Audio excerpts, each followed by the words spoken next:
Chers auditeurs, bonjour et bienvenue à ce moment d'échange, à ce moment de méditation autour du thème Fixer les regards sur Jésus. Fixer les regards sur Jésus. Nous allons pour cela lire un texte, Hébreux, chapitre 12, le verset 1 au verset 3. Je nous invite à chercher nos Bibles ou alors à nous connecter sur Internet dans une Bible ou alors ouvrir nos téléphones avec l'application Bible et à ouvrir le texte Hébreux, chapitre 12, le verset 1 jusqu'au verset 3. Alors, nous allons lire ensemble. Nous donc aussi, puisque nous sommes environnés d'une si grande nuée de témoins, rejetons tout fardeau et le péché qui nous enveloppe facilement. Et courons avec persévérance l'épreuve qui nous est proposée, les yeux fixés sur Jésus, qui est l'auteur de la foi et qui la mène à la perfection. Au lieu de la joie qui lui était proposée, il a supporté la croix, méprisé la honte, et il s'est assis à la droite du trône de Dieu. Considérez en effet celui qui a enduré de la part des pécheurs une telle opposition contre sa personne, afin que vous ne vous fatiguez pas, l'âme découragée. C'est autour de ces 3 versets que nous allons échanger afin que nous puissions avoir le regard fixé sur Jésus. Je vais, avant tout commentaire, nous inviter un peu à rentrer à ce qui se passait dans la vie des Hébreux pour essayer de comprendre les conseils que l'auteur voulait leur donner, comment ces conseils devaient s'appliquer à eux, et enfin, nous pourrons voir comment est-ce que ces conseils s'appliquent également à nous aujourd'hui, dans notre circonstance, dans notre contexte, au XXIe siècle. Alors, l'Épître aux Hébreux a été écrit aux judéo-chrétiens qui passaient par des moments difficiles. En effet, ils avaient reçu Jésus comme Seigneur et comme Sauveur. Ils avaient cru en lui. Ils avaient cru en sa promesse et en ses promesses. Et dans la vie quotidienne, au lieu de recevoir la gloire qu'ils attendaient, ils ont reçu un ensemble de persécutions. Ils ont reçu un ensemble d'oppositions. Ils étaient persécutés par d'autres Juifs qui ne croyaient pas en Christ. Ils étaient persécutés de différentes manières, tellement les souffrances étaient atroces que plusieurs d'entre eux ont commencé à regarder en arrière. Tellement la souffrance était difficile que plusieurs d'entre eux ont voulu laisser, étaient tentés de laisser la foi. Au lieu de regarder comme une gloire et comme quelque chose de glorieux d'avoir connu le Seigneur Jésus-Christ, ils ont commencé à regarder ce qu'ils ont perdu en acceptant Jésus-Christ. Et c'est donc en ce moment que l'auteur écrit cet épître pour ranimer la foi des Hébreux et pour leur montrer que Jésus est suprême, que Jésus est supérieur à toute autre divinité et qu'il est digne de confiance. D'ailleurs, dans la portion de texte que nous avons lu, il nous encourage à fixer le regard sur lui. Regardez ce qu'il dit aux Hébreux d'entrée de jeu. Il a dit dans le premier verset, « Nous donc aussi, puisque nous sommes environnés d'une si grande nuée de témoins. » Alors, qu'est-ce que l'auteur essaye de faire?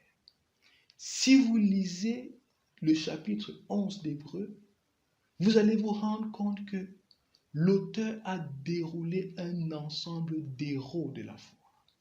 Il a cité les gens comme Abraham. Il a cité les personnes comme Enoch. Des personnes qui ont souffert, qui ont enduré des situations difficiles à cause du nom de Dieu et qui ont tenu ferme à cause du nom de Dieu, qui ne se sont pas découragés. Il a cité les témoins de la foi. Et dès le premier verset du chapitre 12, il leur dit, nous donc aussi, puisque nous sommes environnés d'une si grande nuée de témoins.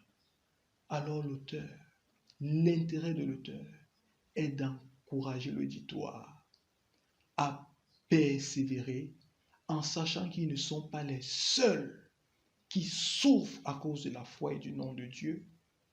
Il les encourage à persévérer, sachant que leurs aînés ont souffert avant lui. Avant eux, ils ne sont donc pas seuls dans les moments difficiles. Il leur dit par la suite, rejetons tout fardeau et le péché qui nous enveloppe si facilement. Alors, qu'est-ce que l'auteur voudrait que le peuple des Hébreux puisse comprendre? Ou alors, pourquoi est-ce qu'il leur dit cela? Il leur dit cela parce qu'à cause des souffrances, parce qu'à cause des douleurs qu'ils ressentaient, ils étaient tentés d'abandonner la foi. Ils avaient des regrets dans le cœur. Ils avaient des fardeaux. Et étant tentés d'abandonner la foi, l'auteur leur demande, rejetez tout fardeau et le péché qui vous enveloppe facilement.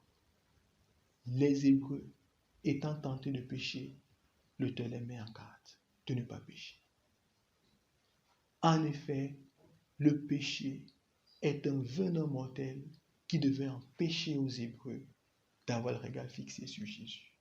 D'ailleurs, l'auteur continue en disant, et courons avec persévérance l'épreuve qui nous est proposée, les yeux fixés sur Jésus, qui est l'auteur de la foi et qui la mène à la perfection.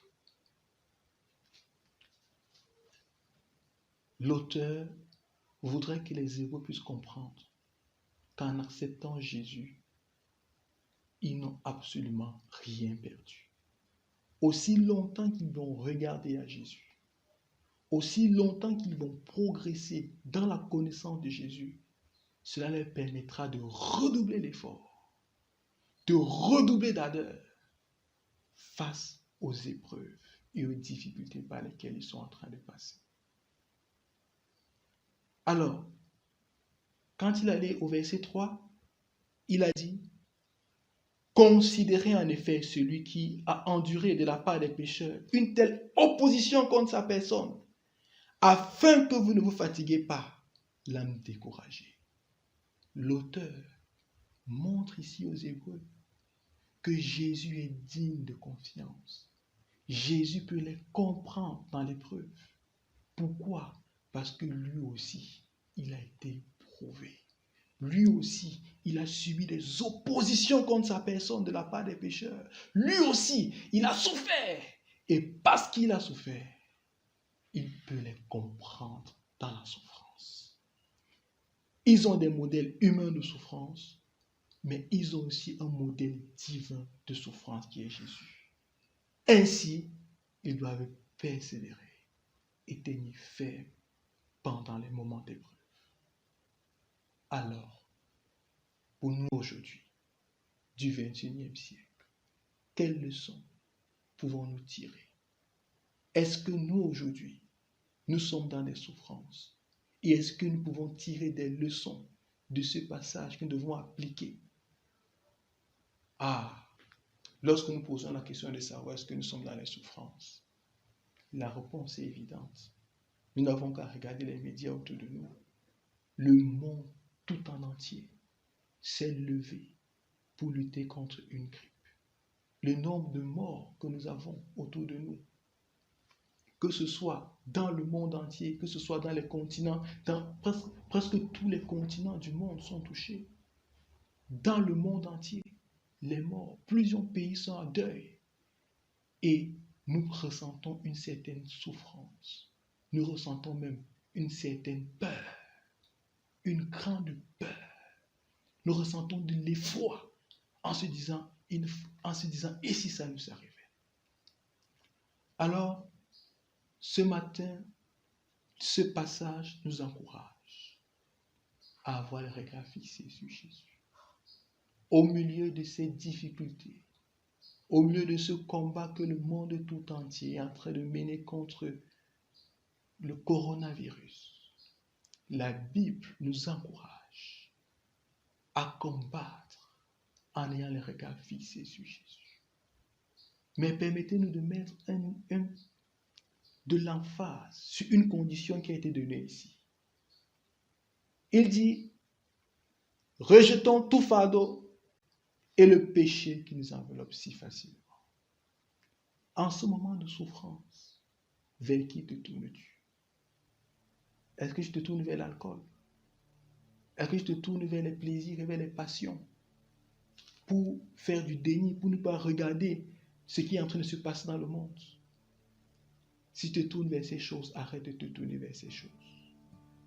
Rejette le péché et tourne-toi vers Jésus. Voilà une des leçons claires que nous pouvons tirer de ce passage. Vous rendez-vous compte? Il y a des interdictions qui sont données dans presque tous les gouvernements. Et certaines de ces interdictions n'arrivent pas à être respectées. Certaines, pour quelle cause? Parce que plusieurs n'arrivent pas à se séparer de certaines passions. Ces passions semblent parler plus fort qu'elles. Et plus elles n'arrivent pas à se séparer de ces passions, alors par moments elles sont prêtes à contracter la maladie, à contracter le virus, même s'il faudrait qu'elles tombent dans ces passions. Alors ces passions qui agissent dans leur chair, c'est ça que nous appelons le péché. Et ce matin, Jésus nous invite. Ce matin, le texte d'Hébreux chapitre 12, 1 à 3, t'invite à rejeter tout fardeau et spécialement le péché. Le péché est une loi qui est très forte, qui est ancrée dans nos cœurs. Et nous avons, notre conscience témoigne des choses que nous faisons et qui ne sont pas bien. Alors, quelles sont les choses que tu as identifiées dans ta vie, pour lesquelles tu sais devant Dieu que tu es coupable? Ces choses que toi seul tu connais. Alors aujourd'hui, Jésus t'invite à lui demander pardon et à te détourner de ce péché. Tu peux simplement lui demander pardon dans ton cœur et il va te pardonner, car il regarde la sincérité des cœurs. Le texte continue en disant, rejetons tout fardeau et le péché qui nous enveloppe facilement et courons avec persévérance l'épreuve qui nous est proposée, les yeux fixés sur Jésus. Lorsque tu viens à Jésus et que tu lui demandes pardon pour ton péché, alors Jésus enlève ton cœur et il te donne sa paix. Et quand il te donne sa paix, alors tu peux maintenant bien regarder et le connaître. Que signifie de manière concrète le don de Jésus?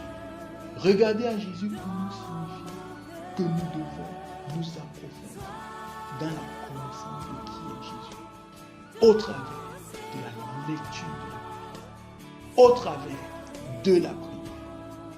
Alors, pour toi qui m'écoutes ce matin, alors que le monde est en train de passer par une crise mortelle, Jésus t'invite à te débarrasser de tout. Jésus t'invite à lui donner ton péché. Il dit dans Matthieu, venez à moi tous ce qui est fatigué et chargé, et je vais vous donner ton péché. Jésus veut te donner ça. Jésus ne voudrait pas que tu regardes à gauche ou à droite et que tu sombres dans la peur et dans l'inquiétude. Car Le plus difficile n'est pas de mourir pour que vous n'arrivez. Mais le plus difficile, c'est de mourir sans Jésus. Le plus difficile, c'est de mourir et non pas sur le point du fardeau du péché. Le plus difficile, c'est de mourir alors que le péché ne sont pas. Et ce matin, nous pouvons tirer ces quelques leçons et nous t'invitons à faire la paix avec Jésus et à recevoir cette paix. À garder le regard fixé sur lui, qui est le Seigneur des Seigneurs, qui est le Roi des Rois, qui a le pouvoir et la compétence de nous sauver et de nous guérir. Alors nous t'invitons. Nous sommes en toi. Si tu veux recevoir Jésus dans ton cœur et si tu veux recevoir sa paix, tu vas simplement prier en disant: Seigneur Jésus, je décide de rejeter le péché. Je décide de rejeter tout fardeau. Je te demande pardon pour mes péchés. Et je décide ce matin de regarder à toi et à toi aussi. Je vais avoir le regard fixé sur toi et sur toi aussi. Merci de me pardonner, Jésus. Merci de faire de moi ton enfant. Merci de me donner de regarder à toi. Merci de me donner ta paix au milieu des difficultés par lesquelles le monde passe. Au nom de Jésus. Amen. Alors, bien-aimés dans le Seigneur, nous vous souhaitons un très bon dimanche et surtout un bon dimanche de l'Amour. Que Dieu vous bénisse.